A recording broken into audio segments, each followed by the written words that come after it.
Une soirée de dimanche paisible pour Jean-Roger et ses amis. Fidèles à leur habitude, ils se retrouvent pour déguster un plat spécial, le béé, ou encore la sauce grenouille, accompagnée du foutou manioc. Originaire de la région des Grands Ponts, Jean-Roger en a fait une habitude alimentaire. C'est pas un plat de cheval, moi c'est à Jucrou. Je vais manger le béé, parce que c'est bon, la grenouille. Ce restaurant situé à Yopougon en a fait une spécialité. Ses clients en raffolent.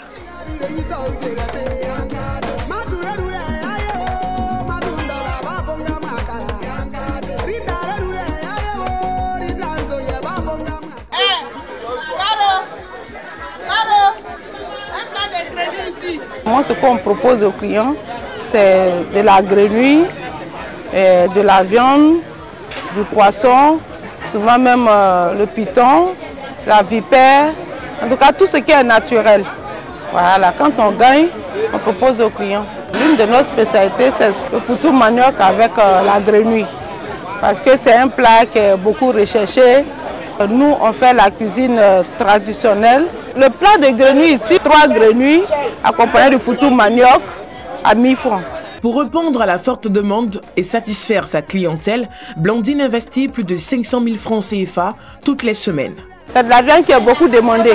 Donc ici, s'il n'y a pas de grenouille, les gens ne mangent pas. Donc je suis obligée de faire bien le stock pour ne pas que je manque. La vente de la grenouille, ça rapporte.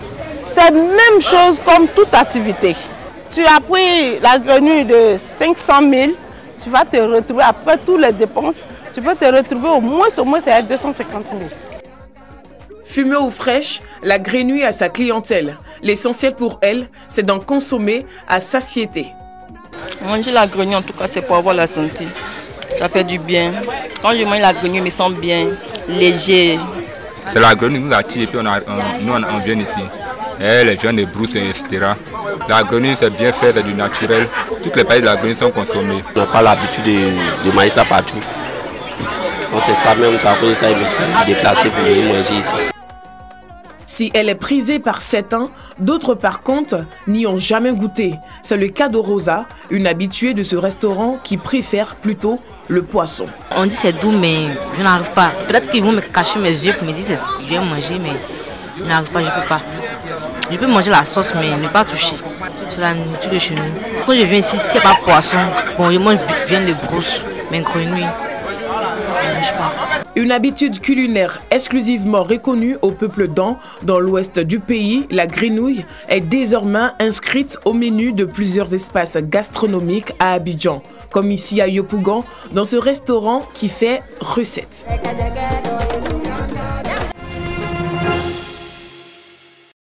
La migration irrégulière s'est accentuée ces dernières années. Malgré les initiatives du gouvernement et d'autres structures partenaires, des jeunes sont toujours tentés de traverser la Méditerranée.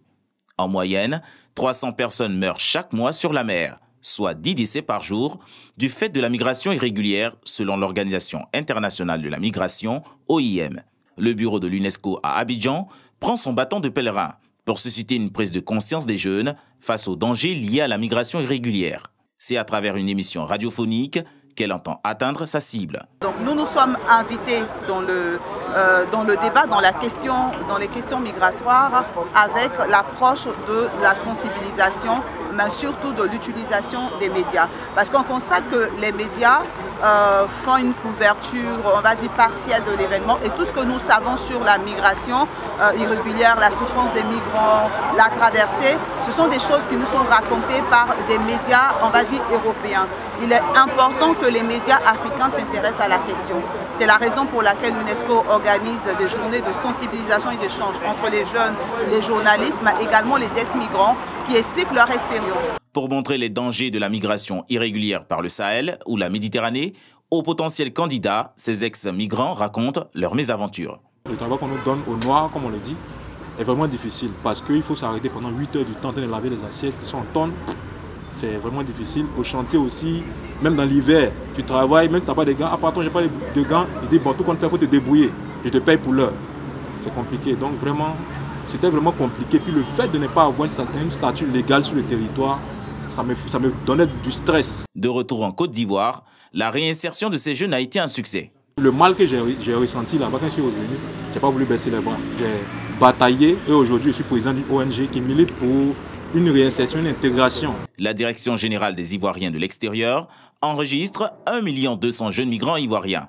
7 000 sont revenus en Côte d'Ivoire grâce à des mécanismes mis en place par ces structures. Pour tous ceux qui ont été en situation d'extrême délicatesse, l'État ivoirien a pris sur lui de les faire revenir. Quand ils reviennent, il y a aussi des projets de réintégration auxquels nous sommes autour de 1300 en termes de projets individuels et aussi autour de 1300 pour les projets collectifs. Le bureau de l'UNESCO à Abidjan, en initiant ces échanges avec les jeunes, s'engage à mettre en œuvre le projet d'autonomisation des jeunes en Afrique grâce aux médias et à la communication.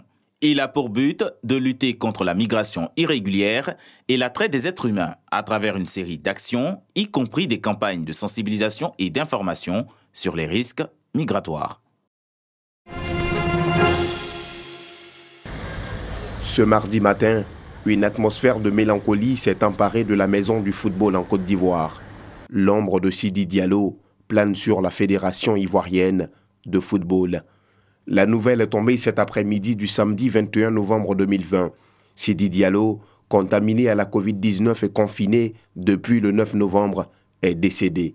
Ses collaborateurs n'en reviennent toujours pas. D'abord, c'est un choc, un énorme choc, difficile d'y croire, difficile d'y penser. C'est avec stupéfaction que nous avons appris le décès du président Augustin Sidi Diallo.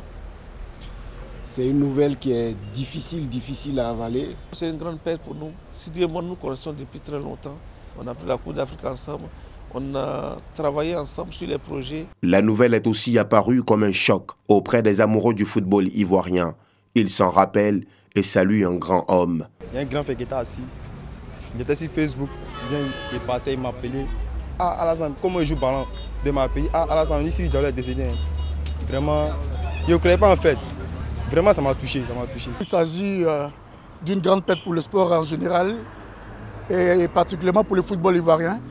Et c'est l'occasion pour nous de rendre un hommage, un vibrant hommage à M. Sidi Diallo. C'était un terrible choc pour toute la nation et particulièrement à la famille footballistique.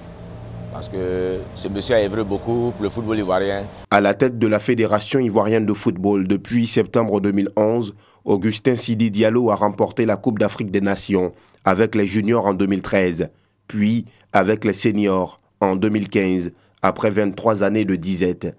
Sous son règne, la Côte d'Ivoire a également participé à la phase finale de la Coupe du Monde 2014 au Brésil. Il avait décidé de ne plus se représenter, même si les textes de la FIFA l'y autorisaient. La lutte pour sa succession avait engendré des querelles intestines au sein de la famille du football ivoirien.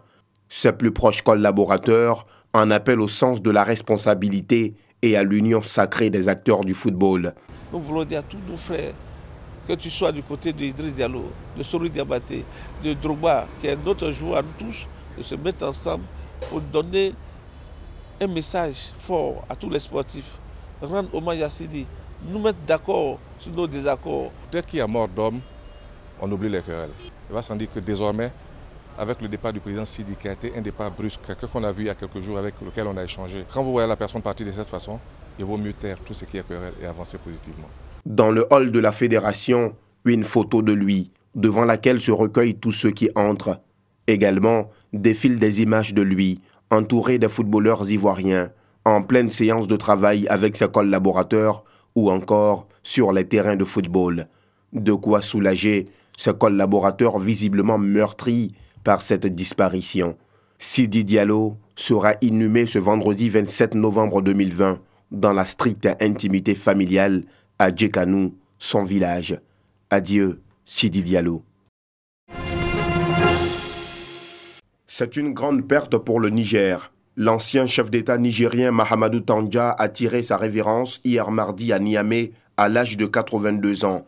Il a dirigé le Niger de 1999 à 2010. Président de la République pour la première fois en 1999, il est réélu pour un deuxième mandat en décembre 2004. Il est renversé par un coup d'État le 18 février 2010. En effet, l'homme avait fait voter un référendum en 2009 qui prolongeait son mandat de 3 ans. et lui permettait de se représenter à nouveau. Figure populaire de lutte contre la pauvreté, l'ancien militaire avait participé au putsch contre le président Amani Diori en faveur du général Seyni Kounché en 1974.